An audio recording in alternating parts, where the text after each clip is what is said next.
चला तर मंडळी, आज बनवणार आहोत आपण भरलेली वांग्याची भाजी. आणि ते वांगे मी धुवून देठ वगैरे कापून काटे वगैरे काढून त्याचे मध्ये चिरा मारून मिठाच्या पाण्यात टाकून दिलेले आहे. आता मी शेंगदाणे भाजून घेते.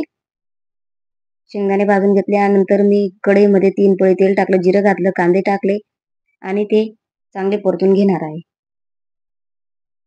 तर रोजच भाजीचं टेन्शन राहतं उन्हाळ्यात, तर आंबट चिंबटच खायला वाटतं. पण मग आता सुकी वांग्याची भाजी केली तर घरातले काही जण खातात, काही जण खात नाही. भरलेली वांगी राहिली तर सगळेच जण आवडीने खातात. आता मी परतलेल्या कांद्यांमध्ये हळद आणि हिंग घालून जे शेंगदाण्याचं जे वाटण होतं ते वांगी भरून उरलेलं, तो मसाला मी याच्यात टाकून पाणी घालून चांगलं शिजून घेणार आहे.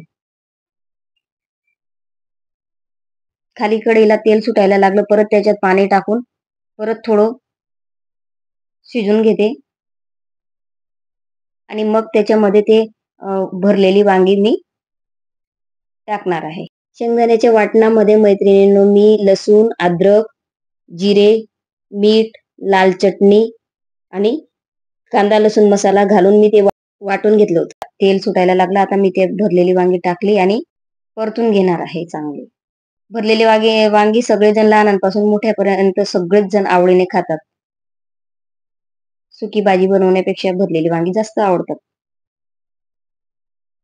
तर मैत्रिणींनो मी म्हणजे असं टेक्स्ट लिहून मी व्हिडिओ अपलोड करत होती पण आता व्हॉइस देऊन व्हिडिओ अपलोड करणार आहे, कारण वेळ कमी आहे. वाळवणीचे पदार्थ चालू आहेत, कुरडई, पापड वगैरे असं घरीच बनवतो आम्ही सगळं.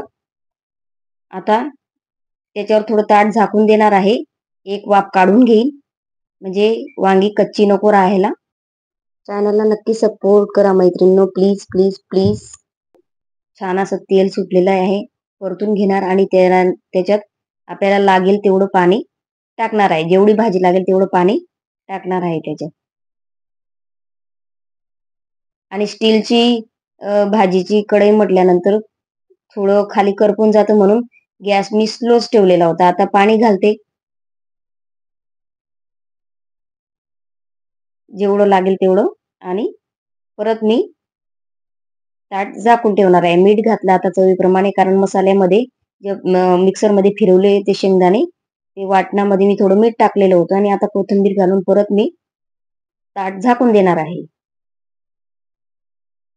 थोड्या वेळानंतर छान अशी वांगे आपले शिजून तयार झालेले आहेत. परत थोडे देठामध्ये कच्ची नको राहायला म्हणून मी झाकून ठेवलेले आहे. छान अशी भाजी आपली तयार झालेली आहे. तर मैत्रिणींनो, व्हिडिओ आवडला तर व्हिडिओला लाईक करा, चॅनलला सबस्क्राईब करा आणि व्हिडिओ शेअर करायला विसरू नका आणि सपोर्ट करायला विसरू नका. प्रत्येक युट्यूबर गृहिणीची हीच अपेक्षा राहते की आपण कुठेतरी पुढे जाऊन 2 पैसे कमवून आणून घराला, संसाराला हातभार लावावा. तर सपोर्ट नक्की करा मैत्रिणींनो चॅनलला. धन्यवाद.